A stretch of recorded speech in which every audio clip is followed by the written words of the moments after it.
Happy Veterans Day. We are here at Patriots Point, Naval and Maritime Museum in Mount Pleasant, across the harbor from beautiful Charleston, South Carolina. We are on the Yorktown. This is a World War II, Cold War, Vietnam-era aircraft carrier. Weighs in at 41,000 tons, fully loaded, 3,500 men, eating 4 tons of food a day. That's more than your family did at the last family reunion. I call it the backbone of the ship. We have over 100 volunteers that are working here each and every day, week, month, throughout the year. I want to introduce to you one of the greatest and most humble volunteers that we have on the ship, Tom Simons. A lot of times we're asked the question, Veterans Day and Memorial Day, what is the real difference?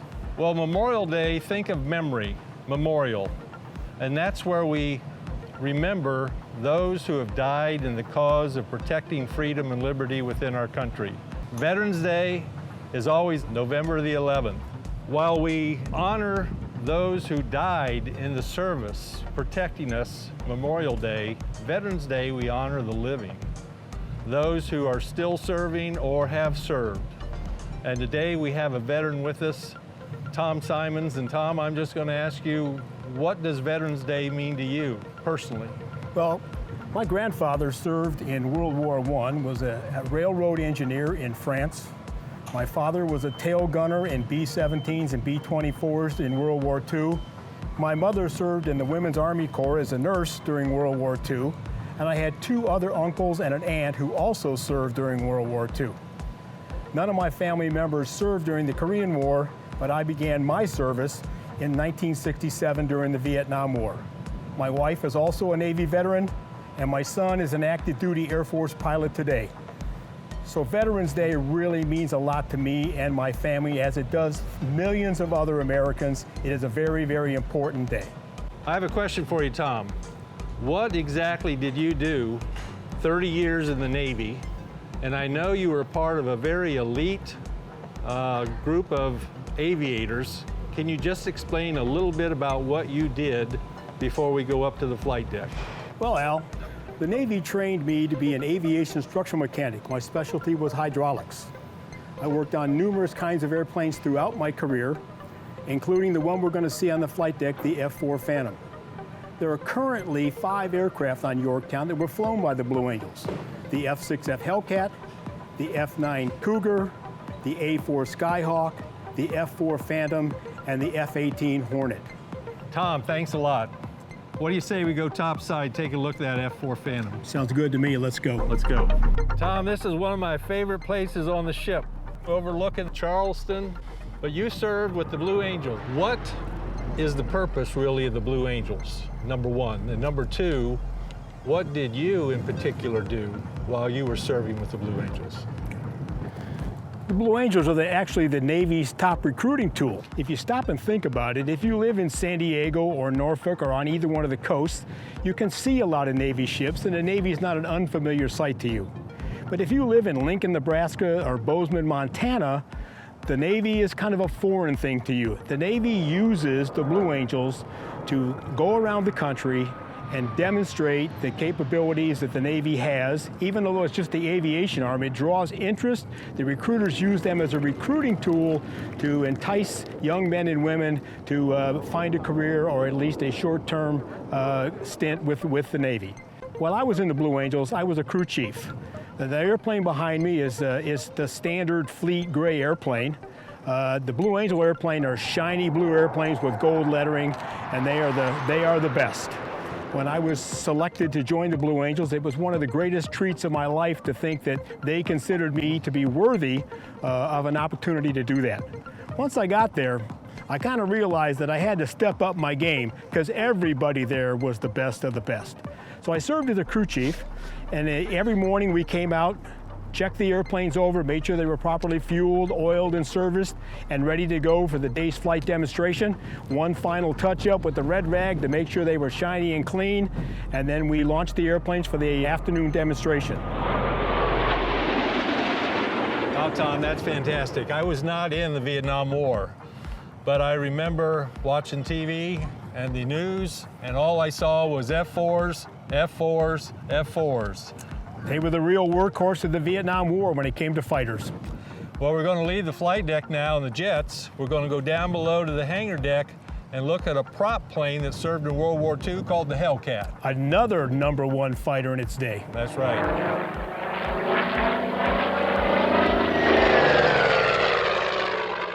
We're now on the hangar deck. We're right below the flight deck. This is the main deck.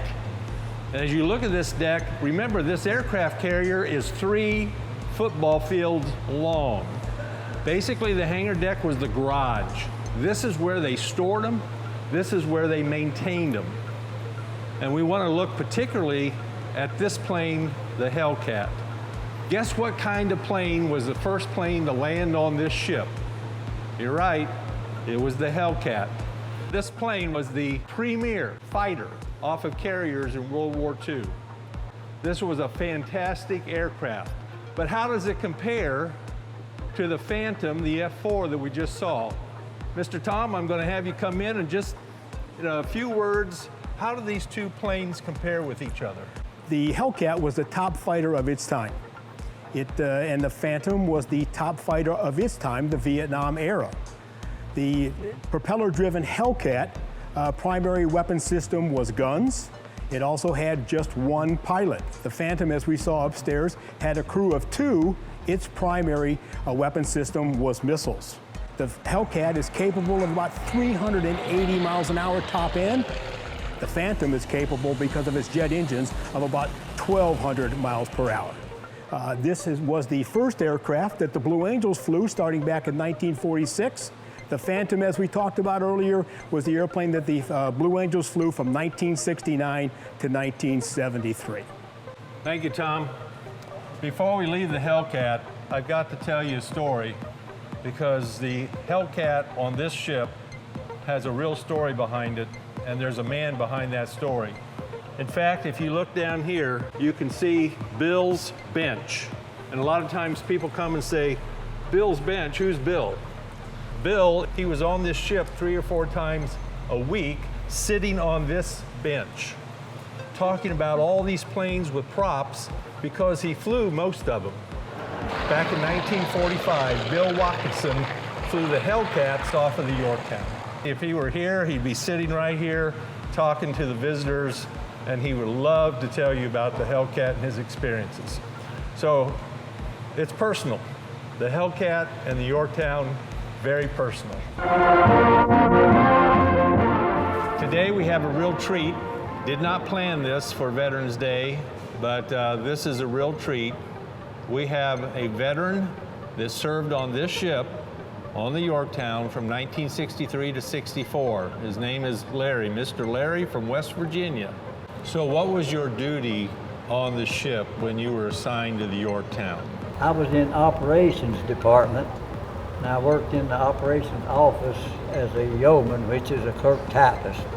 And we did all the, fixed up all the messages that went out to all the officers, captain of the ship, and the air plan for the airplanes for the day and what they're going to fly. We would deliver those, type those up, and deliver them to the captain and the executive officer. What was the noise level when you were on this ship? Was it pretty quiet or was it pretty loud? It was loud.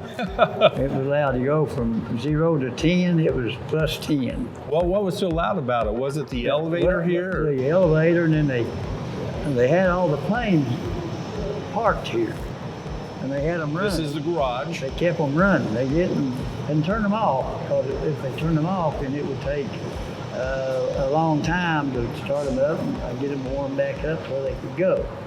So they kept them running, and it would get real noisy here. And then when they was going to fly one, they'd put it on the elevator, take it up to the flight deck, and they'd use a catapult to shoot it off. Right. They shot them off because the flight deck wasn't long enough to take them unless they shot them.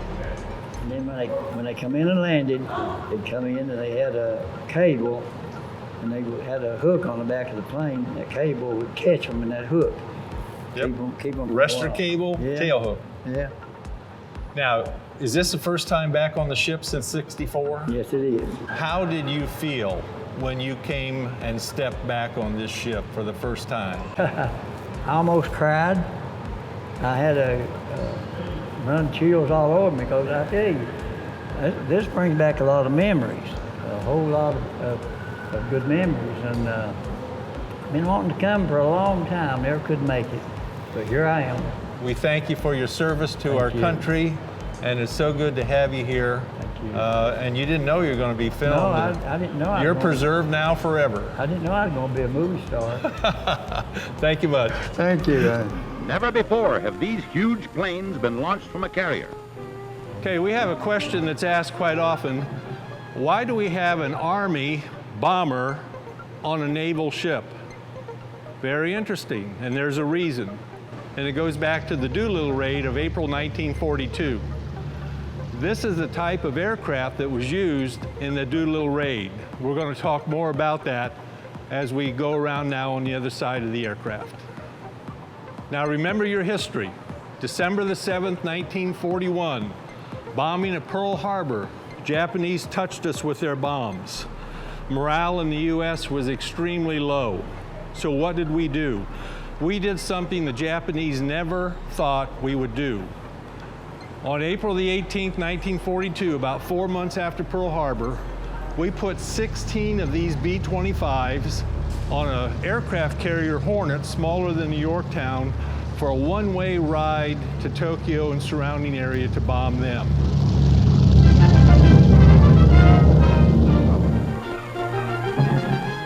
It sent a message to Japan. We can reach you as well.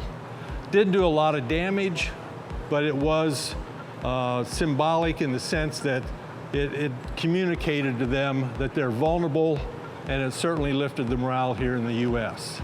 Just want to mention Lieutenant Horace Crouch, crew number 10. Since we live in Charleston, he has real significance. He's a Citadel graduate, class of 1940. I'm a Citadel graduate, class of 1973. So of the 80 men, 16 aircraft, 5 crew on each one, we have one man representing the Citadel, class of 1940, Lieutenant Horace Crouch. I want to talk just a moment about crew number 7, piloted by Ted Lawson. Ted wrote a book called 30 Seconds Over Tokyo. Some of you might remember that. Then later on a movie. So he was there. What happened though in training, practice, they took off one day at a steep angle and they scraped the tail of their plane. So somebody wrote on the fuselage in chalk, ruptured duck. Ted turned to his gunner and said, hey, can you get a picture of Donald Duck, couple crutches, earphones, and make some kind of a symbol out of that? This is Army art, and what you have is a picture of the ruptured duck, plane number 7. We don't have any of the aircraft from the original flight. They're all crash landed. This plane was built in 1944. It is a real World War II medium bomber. It has been made to look like Ted Lawson's plane, the ruptured duck. We are done out here. Let's take a look on the inside of the aircraft. Okay, now we're coming up inside the B-25. This is a medium bomber, and you can tell there's not a whole lot of room. You had to get 16 of these on an aircraft carrier Hornet smaller than the Yorktown, so they couldn't be huge. 5-man crew, pilot, co-pilot, navigator, bombardier, and a gunner. This opening was not here originally. It was made basically for tourists so that we could move visitors in and out. But behind me is the turret and the twin 50 caliber machine guns. Here I am in the turret with the twin 50 calibers. Of course, this was used to shoot down enemy airplanes. Interesting fact, if you see pictures of the Doolittle Raid, you'll see that there are tail guns, but really there's no tail guns. To save weight, they took the guns out, took broomsticks and painted them black, so the Japanese thought we had machine guns.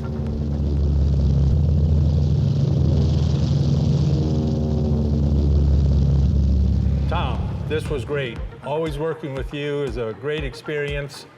I hope it was educational. I know I learned a lot because you're like a walking encyclopedia when it comes to these things. 30 years in the Navy working Blue Angels.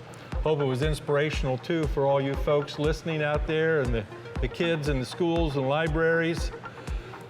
Enjoy your Veterans Day. Happy Veterans Day. And if you see a vet, make sure you walk up to them and say, thank you for your service. Give them a fist pump. And we are so appreciative of our vets. Thanks for giving me this opportunity, Al. I had a great time. Oh, it was a great time. When you come to the Yorktown now, you're going to walk on history, you're going to smell history, you're going to touch history, you're going to experience history. And I hope you leave loving history, you love the veterans, and you love our country. You guys have a good one now. We'll see you.